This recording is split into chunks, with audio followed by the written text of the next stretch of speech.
One of the problems, and it is a problem with the oil and gas industry, is the issue of flaring. And so if the given oil well is not within proximity of a natural gas pipeline, then the producers will flare the natural gas that's coming out of the ground. But that's bad because you're just wasting a valuable resource and you're emitting CO2 because you're burning this gas for no reason. So what Bitcoin miners, particularly in West Texas that I'm familiar with, and I know some of them, they're locating in areas where there was a lot of gas that was being flared, and they're saying, "Hey, we'll use the gas that you were going to burn. We'll run it through a turbine or a reciprocating engine. We'll produce power, and then we'll mine Bitcoin with that juice." And so I think this is great. I mean, they're producing something that has value from something that has no value and was creating pollution. So I think that's a big win. All right, guys, bang, bang. I've got Robert here with me. Robert, you are one of the foremost experts in electricity and also other energy forms and markets. And I thought a great place to start our conversation today would simply be on this idea of electricity rich and electricity poor, and how there is such a big difference in terms of access to electricity and also based on geography, what people are able to do with electricity in these various locations. How do you think through the importance of access to electricity and what really is the defining factors for making somebody electricity rich or electricity poor? Well, thanks, Anthony. Thanks for having me on. You're right. This is the defining disparity in the world today. As you look at the world now, we're some 8 billion people. There are roughly 3 billion people, almost 4 out of 10 people in the world today live in places where per capita consumption of electricity is less than 1,000 kilowatt hours per capita per year. So we're talking about an amount of electricity that's roughly equal to the amount that is used by an average kitchen refrigerator in the US. So, when we look around the world, nearly all of Africa, South Asia, these are places where people live in dire energy poverty, but in particular dire electricity poverty. And why do we care? Well, if you care about women, if you care about girls, if you care about women's rights, this is the key issue, because electricity, as I've said many times, and I talk about it in my book, electricity frees women and girls from the stove, the wash tub, and the pump. I mean, they if you don't have electricity, you have to carry water. If you don't have it, you got to all of these chores that we take for granted that women have to do in the home. If they don't have electricity, they're effectively slaves to the home tasks. So electricity is the most important and fastest growing form of energy in the world. And it's the biggest challenge we face globally in terms of bringing people out of the dark and into modernity. In your opinion, what are the obstacles that need to be overcome to get electricity to all 7.5, 8 billion people in the world? What are the things that we could do to kind of accelerate that adoption and make sure that people in developing nations have as much access as people in the developed nations? Well, and it's a really good question, Anthony. It's a hard one to address because you need civil society, and fundamentally. And in writing my new book, A Question of Power, and my new documentary, Juice, we went to Beirut, and we were also in Puerto Rico. And you look around the world at where countries are racked with corruption, the grids reflect that corruption. You have to have a strong civil society. For electricity grids to work, people have to pay for the power. You can't just give it away. I mean, you can for a while, but electricity grids run on money. You have to keep investing money. You have to buy the fuel. You have to upgrade the generators. You have to continually monitor and repair the poles and the wires. This is electric grids need continuing investment. So if the society is corrupt, and we saw this after this fall of Saddam Hussein in Iraq. Saddam was a bad guy, really a bad guy, but he kept the lights on. And nobody stole electricity when Saddam was in power, because if you got caught, bad things were going to happen. But once Saddam fell and the U.S., we were in this kind of coalition, power theft skyrocketed. And so today Iraq is a basket case when it comes to its electric grid. And the same is true in Beirut. We saw the same in India, where people steal electricity. So creating that civil society is not easily done, and it has to be done by the people in the countries that where they live. And it's a very difficult task. That's the key one. So, but then after that, if you don't have that civil society, you don't have the capital. And then if you don't have the capital, you can't build out the grid. So these are tough challenges. And then there's the issue of challenges of fuel, nuclear power, whether it's coal, gas, these are other issues. But the first issue is the corruption issue. What have you seen in some of these areas? You mentioned Iraq being one example where they basically had electricity. There wasn't a lot of electricity theft, and then it kind of reverts backwards. But Sure. obviously things like natural disasters. We've seen Puerto Rico specifically, but many other places around the world that have some level of development, some level of connectivity, and they kind of get thrown backwards. Sometimes decades worth of progress is erased by some sort of natural disaster. Are there any lessons that we can learn from what happens in those societies once they've kind of gotten a taste of the connectivity, but then are kind of thrown backwards? Well, it's good that you mentioned Puerto Rico because we were there and we filmed for Juice. We filmed in Puerto Rico. And remember, these are American citizens on American soil. Now, they're a colony, effectively, of the United States. They're what is the right word? They're obviously not a state. They don't have representatives in the House of Representatives. But they don't. What we saw, they got hit by 2 hurricanes in a row. Well, that's difficult, right? In any kind of circumstance. But you need hardened infrastructure. You need power poles that are steel towers instead of wood.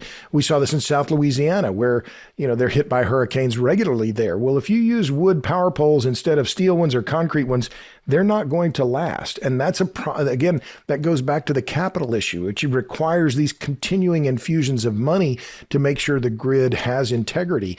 But natural disasters they're hard. I've seen it. I saw it in South Louisiana. People will use local, small generators to get the power they need if they can't rely on the grid. Another place in the world where we've seen a huge impact is Russia's invasion of Ukraine. Now, it isn't just electricity, it's natural gas, it's oil, it's a bunch of these different forms of energy. But it seems like there's a lot of confusion because headlines will read tons of sanctions against Russia. But then if you look at the dollar-denominated trade with Russia, it appears up in that same year. And a lot of that has to do with just spiking prices and things like that. How do you, as someone who pays a lot of attention to various energy markets and kind of the adoption of these fuels, evaluate what is actually happening, right? What is going on in that sector of the world when it comes to natural gas, oil, and mainly electricity as well? Well, let's talk about Ukraine first, because this is a complex and multifaceted challenge. And what is Russia doing, and what have they begun doing since really they started last October? Started attacking the Ukrainian grid. And this was a way that if you want to kill modern society, what do? That you attack their electric grid. And so the Russians have been slowly degrading the Ukrainian grid. And there was a very good article in the Wall Street Journal a few days ago talking about that the linemen, and some of my personal heroes are electric linemen. I love those guys, right? The people who turn the wrenches, who get up in those bucket trucks in all kinds of weather. That these were, they were being lauded by the Ukrainians as their heroes because of what they were able to do. But the Russians are slowly degrading the Ukrainian grid and making it harder for ordinary Ukrainians to get along and to have heat in their homes and lights. And this is a corrosive effect on society. And that will continue. I think we've seen that the Russians are going to continue these attacks on the Ukrainian grid. And then that becomes a problem because then you don't have the necessary transformers. You run out of wire, you run out of the poles, you run out, all of these things in the supply chain then become more difficult. And then we haven't talked yet about nuclear power and then the Zaporizhia nuclear plant that the Russians are now claiming as their own. That plant has been shut down. It's in safe operating mode, no big danger of an accident there. But this is what the Russians are claiming as one of the spoils of war. And they want that plant for themselves. And so I'm adamantly pro-nuclear, but it, again, as I talked about before, requires civil society. You need strong governments with strong systems and people that are trained and well-trained that can run nuclear power plants. And that's no easy task. If we then bring it here to the United States, what's fascinating to me, and I know something that you've covered before, is this idea that renewable energy is meeting immense resistance in rural America. So It's an idea that has kind of received a lot of popularity and support in the coastal elite cities and inside of our academic institutions. And then when you kind of meet reality, whether it's in the plains of the Midwest, if it's kind of in the deep oil and gas sector of Texas or elsewhere, people kind of aren't as excited, or they may actually be anti some of these ideas or not believe that it's actually possible to do this. What has been your experience in trying to unpack what's going on between the ideas and the theoretical and then the reality on the ground, especially in the rural parts of America? Well, this is one of the key challenges, Anthony, is that we hear a lot of promotion of renewable energy, and it polls very well. You look at any of the polling data, large majorities of Americans say, oh, we love wind and solar, but they don't want to live next to these big projects. And so what I see is very clearly an urban-rural divide in this regard. And I'm not a partisan. I'm not a Democrat. I'm not a Republican. I'm disgusted, right? But the Democrats are very much pro-renewables, right? And the Democrats get the majority of their votes in the big cities. You can see this on any of the electoral college maps, But in rural America, there is widespread resistance to the expansion of wind and solar projects. I maintain the renewable rejection database. I started collecting this data in 2015. Why? Because, as the famous industrial analyst W. Edwards Deming said, in God we trust, all others bring data. So I started collecting the numbers, right? And now I've done it for now going on 9 years. Here's the punchline. Last year alone in the United States, there were 79 rejections of solar projects. 79. And of those, more than 40 of them were in the state of Ohio, where you had more than 40 townships rejecting wind or solar projects or saying they are not welcome here, either wind or solar or both. It's happening in Iowa, it's happening in Indiana, in Illinois, in all across the central part of America, but really it's from Maine to Hawaii. This is a story that was never reported on the New York Times or big media outlets. In 2019, there were 200 people arrested on the island of Oahu protesting a wind project. 200 arrested. So this idea that wind energy and solar are clean and green, yeah, but they require massive amounts of land.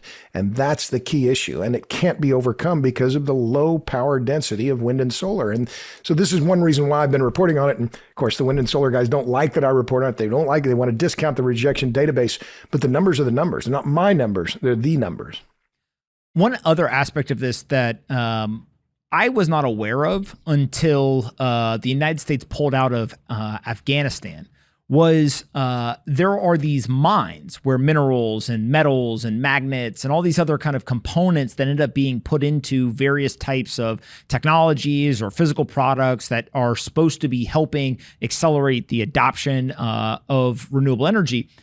There are mines all over the world, obviously throughout different African countries, Afghanistan, China, etc.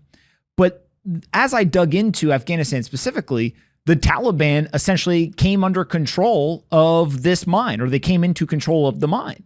And as I dug deeper and deeper, I started to realize, well, China has very deep control of a lot of these mines as well. Sometimes in the country of China, other times they have partnered up or financed, they have a lot of debt on some sort of mining operation or logistics, moving the metals, minerals, and other components to kind of their destination.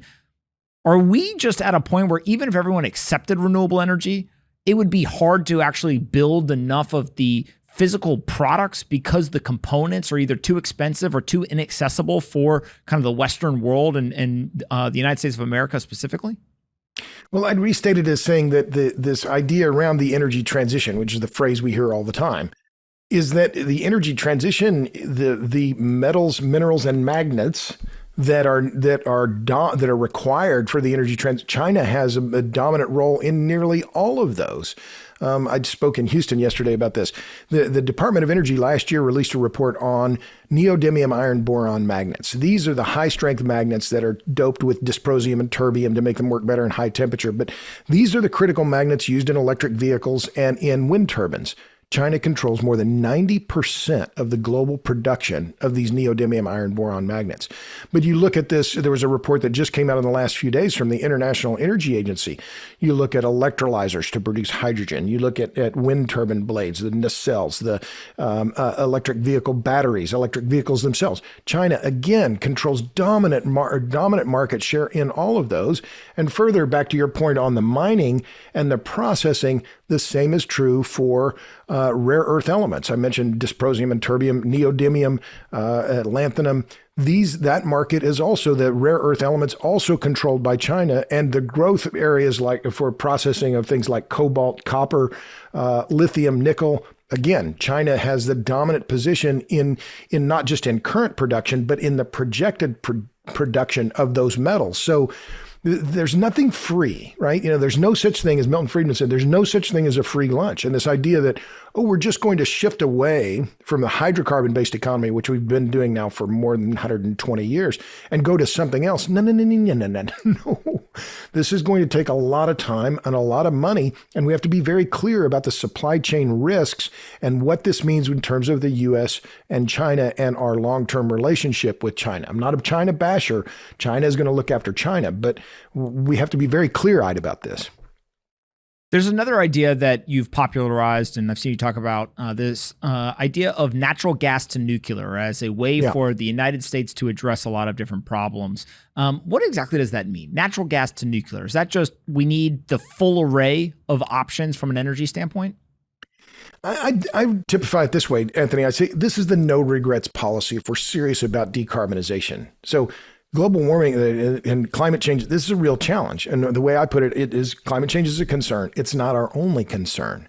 So if we're going to be rational about how we go forward and we think about what we're going to do with regard to reducing emissions, what are the best ways to go about that? For 13 years, I've been saying the same thing, end to end, natural gas to nuclear. Why? Because both of those sources are low or no carbon. They're abundant. The technologies are well known, and the ability to grow them and allow them to scale up is there is real potential there. The amount of natural gas and new discoveries in the Mediterranean just in the last few weeks are offshore Egypt. Massive discoveries of new natural gas. Same offshore Africa.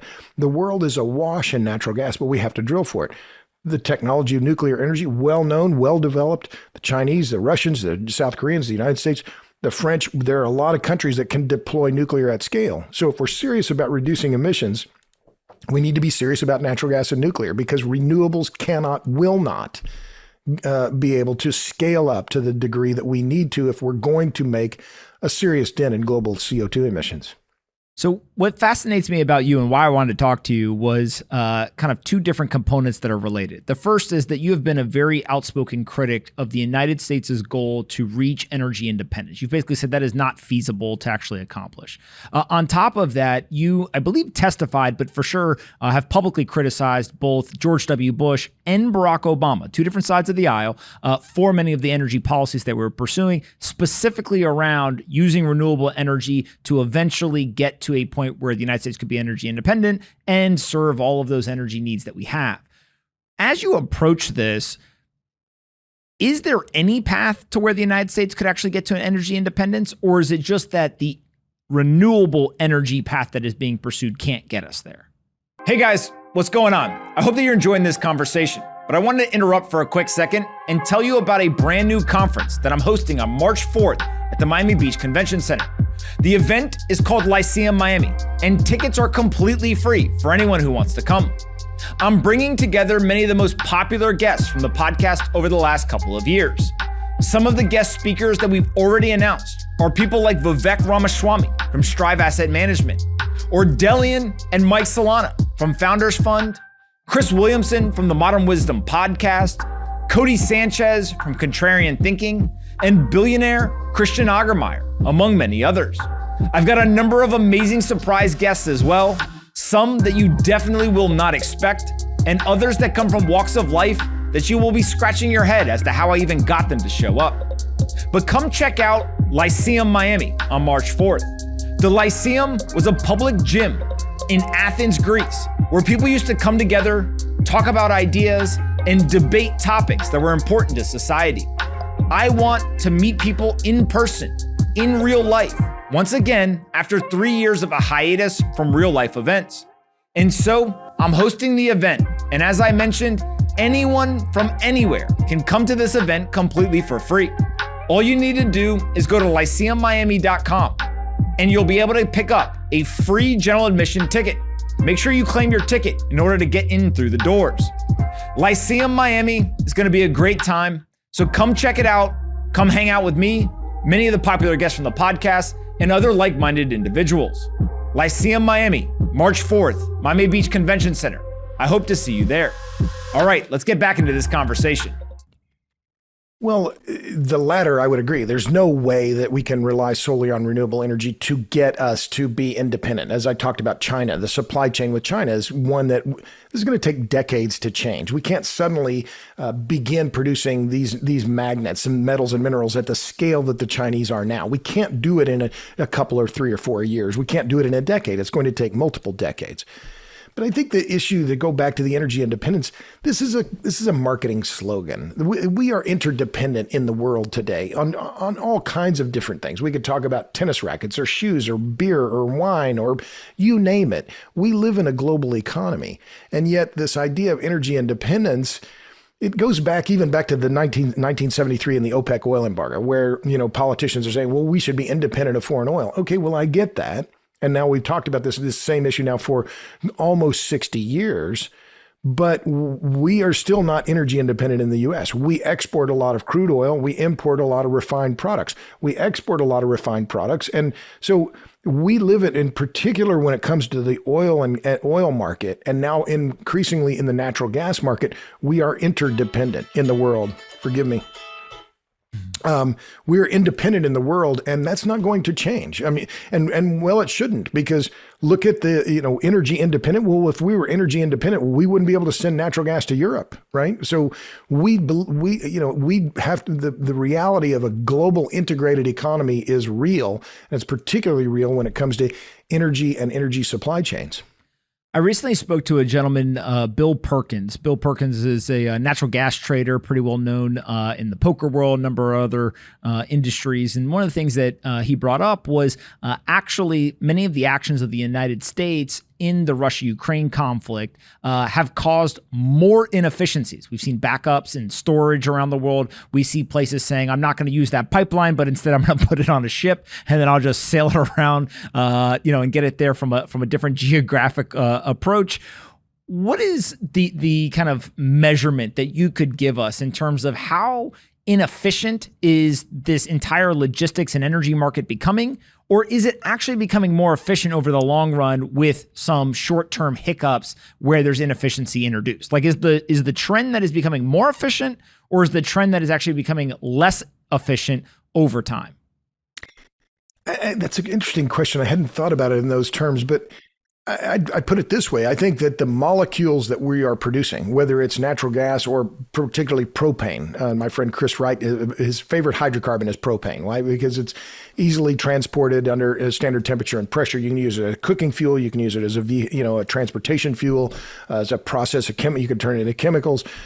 I think that market, we see it in the maturation, the very fast maturation of the global LNG market. Remember, it was only about 6 years ago the U.S. began exporting LNG at all, and now the U.S. is one of the world's biggest suppliers of LNG into the global market. So I think the short answer would be that the energy market is becoming more efficient because those molecules are finding homes faster than they ever have before, and the U.S. is playing a bigger role, fortunately, in this marketplace, because of the shale revolution has fundamentally changed how the U.S. interacts in this global market.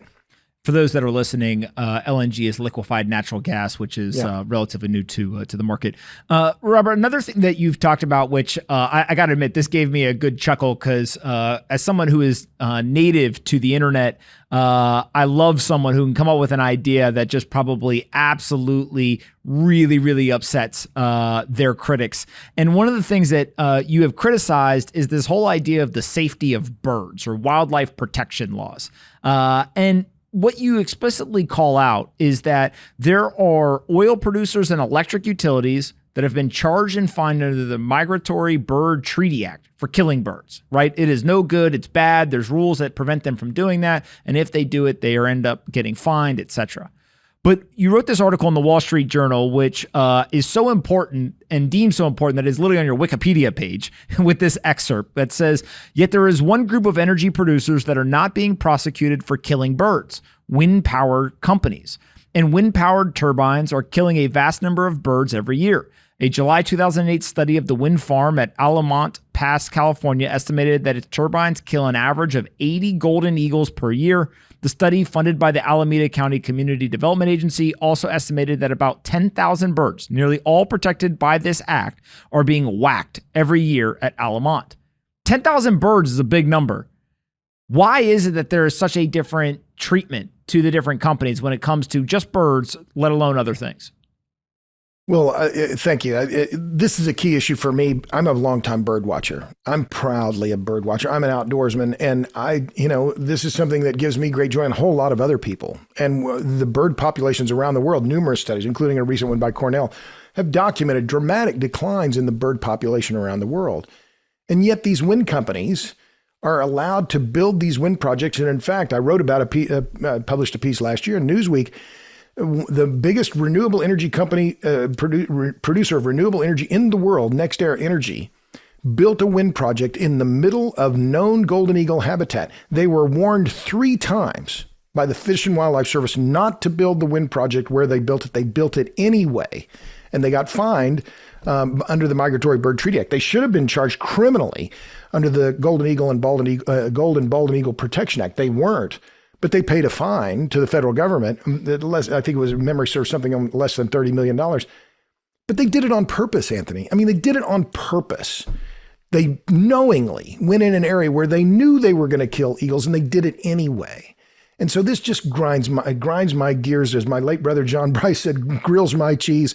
In what other industry would be allowed to do this except this supposedly clean energy business? It's outrageous. It is totally outrageous. And the way the wind industry responds is, oh, well, it's only a few. Or, oh, cats kill birds.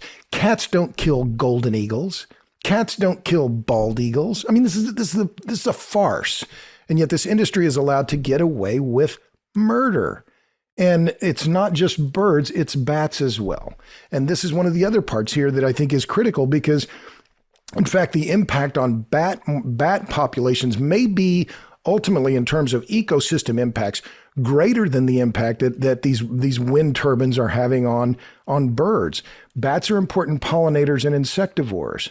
And so we've seen in numerous studies from in Canada and all around the U.S. In fact, studies showing that the number of bats who are being killed by wind turbines may be greater than the number of birds being killed. And this is a real problem because bats generally have very slow reproductive rates.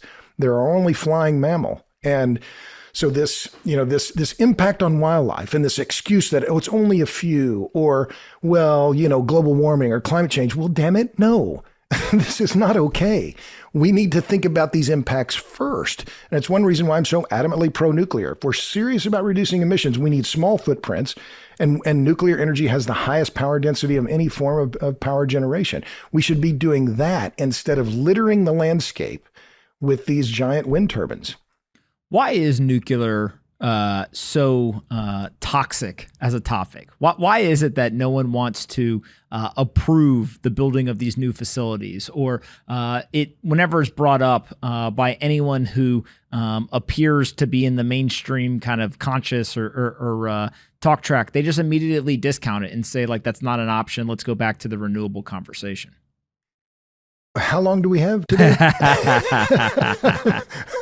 I mean, the demonization of nuclear energy by the left, by what I would call the NGO corporate climate industrial complex, and their push for renewables instead of nuclear, it goes back decades. And it has been the Sierra Club, for instance, and the Natural Resources Defense Council. The Natural Resources Defense Council, by the way, has an annual budget of over $400 million a year. They bragged about the premature and foolish closure of the Indian Point nuclear plant in New York City, or just outside of New York. And what has happened since the closure of that nuclear plant? Emissions in New York State have skyrocketed, and so have consumers' bills, because now they're more reliant on natural gas. So this demonization of nuclear is not new. It's been part of the playbook for these NGOs. I don't call them environmental groups because I don't think they're environmental groups. I don't call them green. I don't think they're green. This has been part of their playbook now for decades, and they're not going to change. But if they're serious, in my view, if you're serious about climate change, and numerous climate scientists have made the same point, you can't be serious about reducing emissions, reducing greenhouse gas emissions, and dismiss nuclear energy. In my view, if you're anti-carbon dioxide and anti-nuclear, you're pro-blackout. Well, Anthony, I am adamantly anti-blackout. So am I.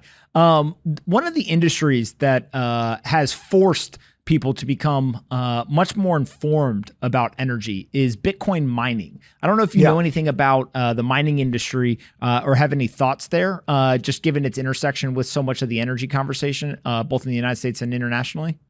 Sure. Let me just add one quick point on the nuclear thing, if I may just jump back to that, because Anthony, I think that the conversation has shifted. I think that and I'm seeing it here in the U.S. We see it in the extension of the Diablo Canyon nuclear plant in California. We saw it in the extensions of the nuclear plants in Illinois, Byron and Dresden. That there is a new cadre of younger climate activists, pro-nuclear people, Matty Hilley with the Campaign for a Green Nuclear Deal, Mark Nelson with Radiant Energy Fund, Paris Ortiz Wines, a big group of people who are campaigning to save our existing nuclear plants and build new ones. And it's a different generation. I'm 62. It's a younger generation that is carrying this issue forward. And I think that we're seeing some momentum on Capitol Hill with a push to reform the NRC to add, federal funding and support for new nuclear power plants. So that's very hopeful, I think. And it's something I wanted to just make clear before I talked about Bitcoin and Bitcoin mining. It's clear Bitcoin mining is, it's an enormous power consumer. There are some miners here in Texas that are using wind. They're locating in West Texas.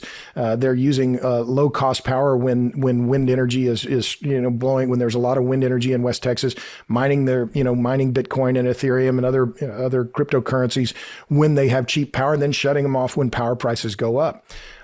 So there's no doubt that this, what Bitcoin mining is essentially, you're just arbitraging the price of electricity and turning it into crypto. And so they're looking all over the world for low cost electricity because they're looking for that arbitrage. And so they're finding it some in Texas, of course, in China and, other different locations around the world where you have hydro or so on. But, I'm not opposed to Bitcoin. I think it's interesting. I've seen, crypto mines in Iceland. We visited some and featured them in our film Juice.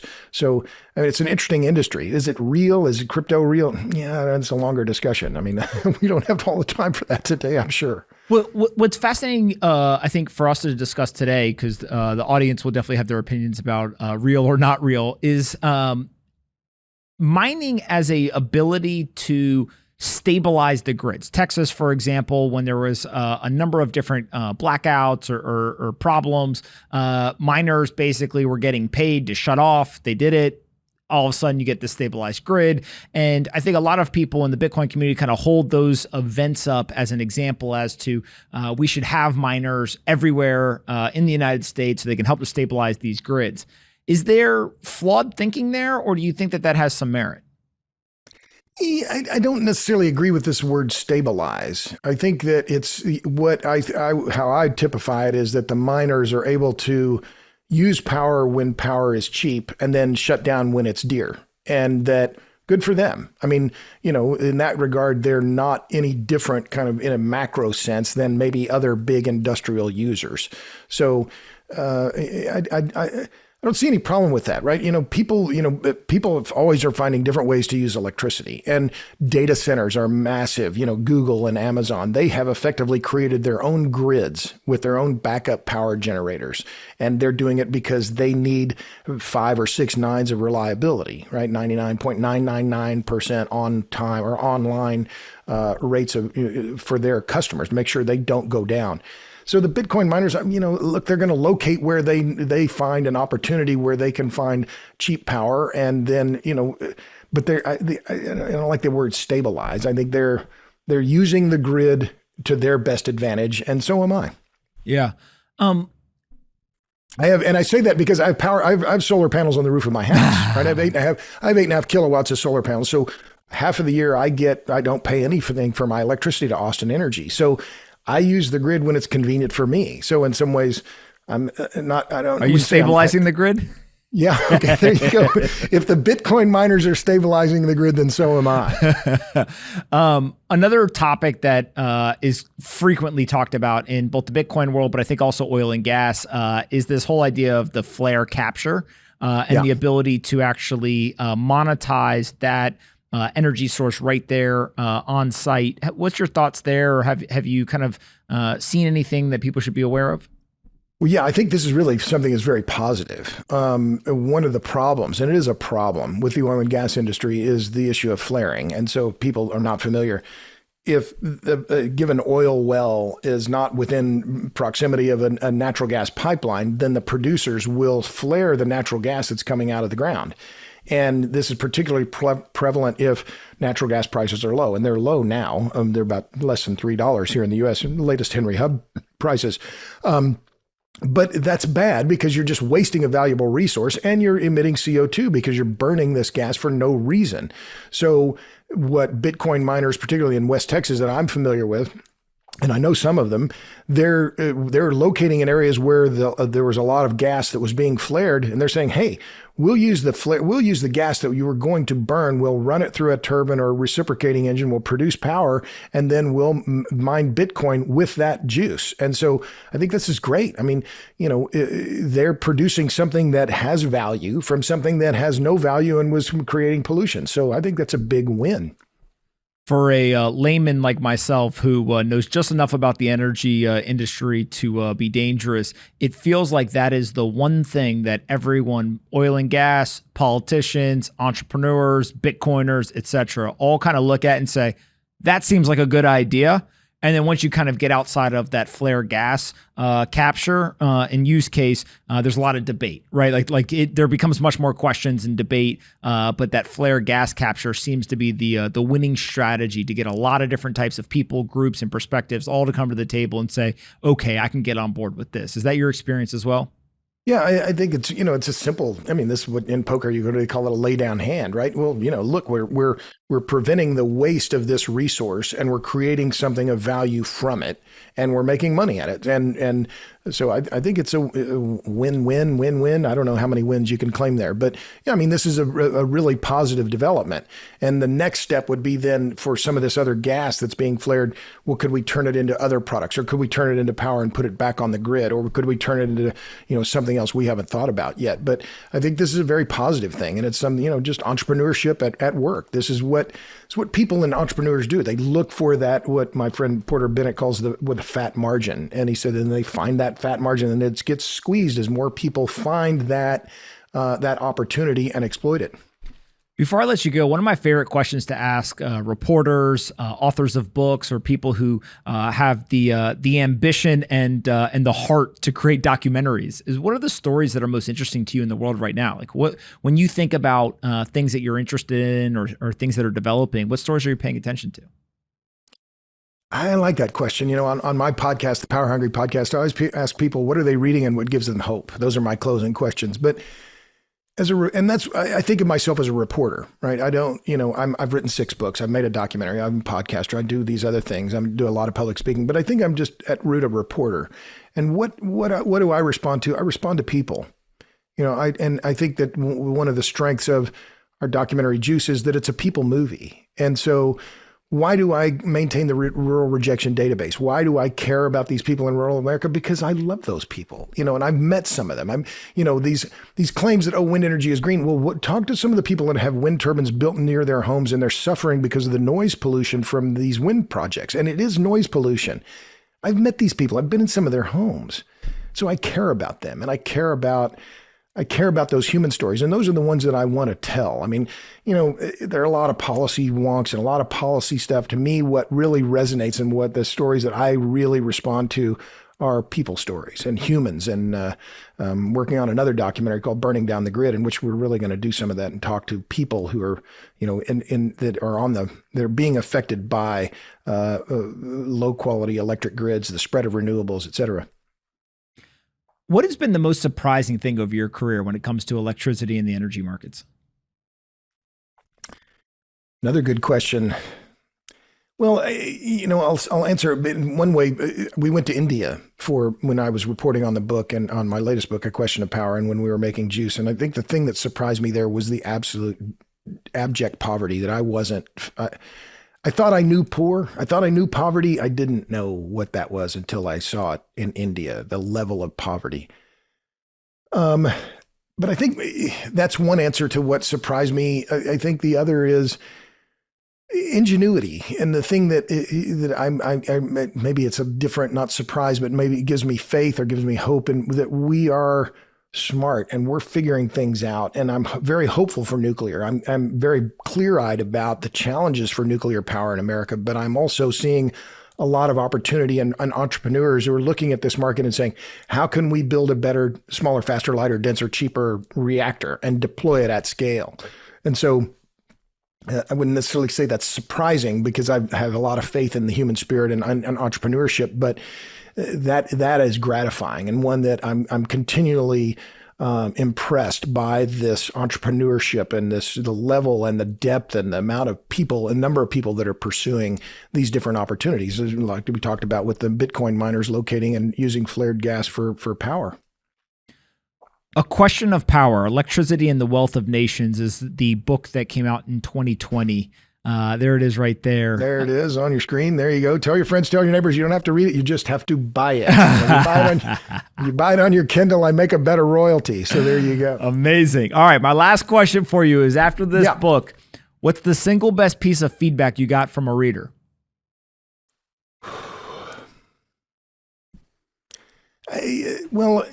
Readers are, I get a good, I guess I'll answer it this way. What heartens me, what motivates me, what keeps me going, because I work hard, and I travel a lot. And what keeps me going is that people respond and they say, hey, I really like what you said there, or, I'm pleased you're covering this, or people in Madison County, Iowa saying, thank you for covering the controversy in our county, in our fight against Berkshire Hathaway and Mid-American Energy and the encroachment of these wind projects. That is something that, I take to heart and keeps me motivated, and, it's, what fuels my passion for this business. And I have a lot of passion for energy and power. It's my purpose. It's my focus. It's what I plan to do for the rest of my as long as I'm able to work, that's what I'm going to do.